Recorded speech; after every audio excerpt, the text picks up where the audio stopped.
कभी सोचा है कि पहले ज़माने में लोग कप के बजाय सॉसर्स में क्यों चाय पीते थे? क्यों कपड़ों को सुखाने के लिए उसे स्प्रेड करके रखा जाता है, ना कि उसे मोड़ करके? इन्हीं सब सवालों का जवाब छुपा है एक बहुत ही प्यारे से कॉन्सेप्ट में, जो साइंस का एक कॉन्सेप्ट है और बहुत ही कॉमन है, जिसे हम कहते हैं इवेपोरेशन। ये इवेपोरेशन का एग्जाम्पल हम अपने डे टू डे लाइफ में हर रोज़ देखते पर कभी पहचान नहीं पाते।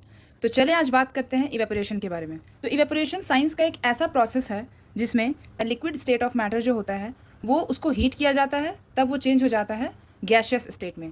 यानी वो प्रोसेस जिससे लिक्विड चेंज हो जाता है गैस में, उसे हम कहते हैं इवेपोरेशन। और इवेपोरेशन को होने के लिए कोई एक फिक्स टेम्परेचर नहीं चाहिए, वो किसी भी टेम्परेचर पे इवेपोरेट हो सकता है। अक्सर हम देखते हैं कि कभी छत पर हम कोई यूटेंसिल में अगर पानी रख दें तो कुछ दिन के बाद, अगर उसमें रोज़ धूप पड़ रहा हो तो कुछ दिन के बाद उसके पानी का जो लेवल होता है वो कम होना शुरू हो जाता है।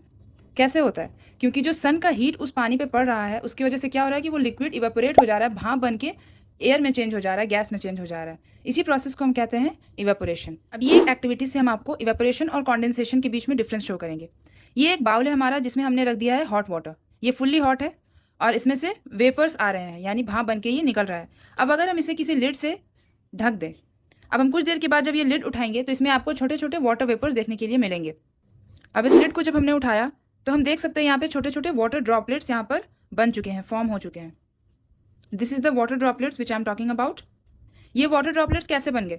क्योंकि जब इस गर्म पानी से वो वेपर राइज हुआ तो वो इस लिड में जा करके पूरी तरह से जम गया, और अब उठाने के बाद जब इसको हीट मिलना बंद हो गया तो ये वापस से ठंडा होने लगा, और वो जो भाप था, वो जो वेपर्स था, वो ठंडा होकर के वापस से लिक्विड में चेंज हो गया, जो कि ये वाटर ड्रॉपलेट्स के फॉर्म में चेंज हो जाता है। ठीक है, तो ये लिक्विड जब गर्म हुआ, वो वेपर बन के राइज हुआ, तो इस प्रोसेस को हम कहेंगे इवेपोरेशन। और ये वेपर्स जब लिड में ठंडे हो गए और वापस से वाटर ड्रॉपलेट्स में चेंज हुए, तो इस प्रोसेस को हम कहेंगे कंडेंसेशन। तो इसे हम क्या लिख सकते हैं?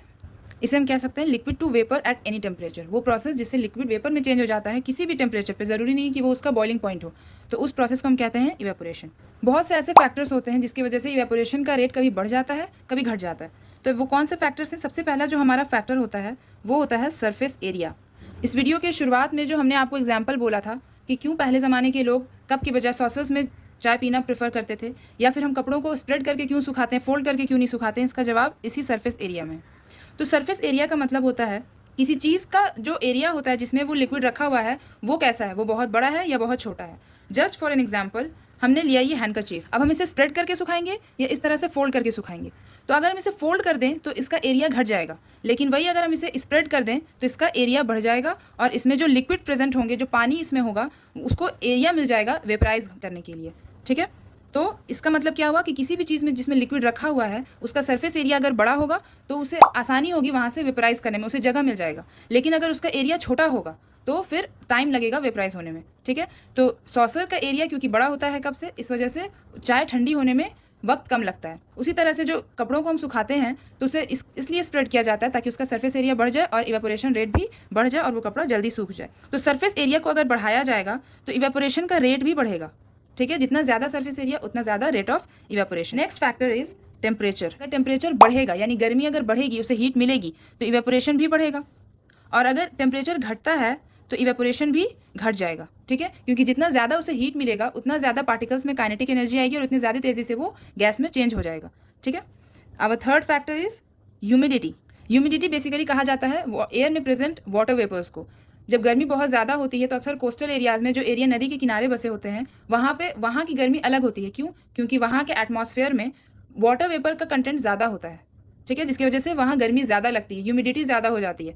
तो वाटर वेपर जो एयर में प्रेजेंट होते हैं उसी को हम कहते हैं ह्यूमिडिटी। तो अगर एयर में पहले से ही वाटर वेपर प्रेजेंट है तो क्या वो इवेपोरेशन के रेट को बढ़ा पाएगा? नहीं, क्योंकि अगर पहले से ही उसमें वाटर वेपर ज़्यादा है तो वो पानी जो सूख करके भाप बनेगा वो कहाँ जाएगा? उसको तो जगह नहीं मिल पाएगा। तो इसलिए इवेपोरेशन का रेट वहाँ पे घट जाता है। अगर ह्यूमिडिटी ज़्यादा होगी तो इवेपोरेशन का रेट कम हो जाएगा। And our last factor is wind speed. अगर हवा तेज़ चलेगी तो इवेपोरेशन भी ज़्यादा जल्दी होगा, जाहिर सी बात है। अगर बहुत ज़्यादा हवा चल रही है तो कपड़े जल्दी सूखते हैं, कुछ जितनी भी लिक्विड चीज़ें होती है वो जल्दी ठंडी हो जाती है। जब बहुत ज़्यादा गर्म चीज़ रहती है तो why do we blow on it, ताकि वो जल्दी से ठंडी हो जाए। तो विंड स्पीड जितना ज़्यादा होगा इवेपोरेशन का रेट भी ज़्यादा होगा।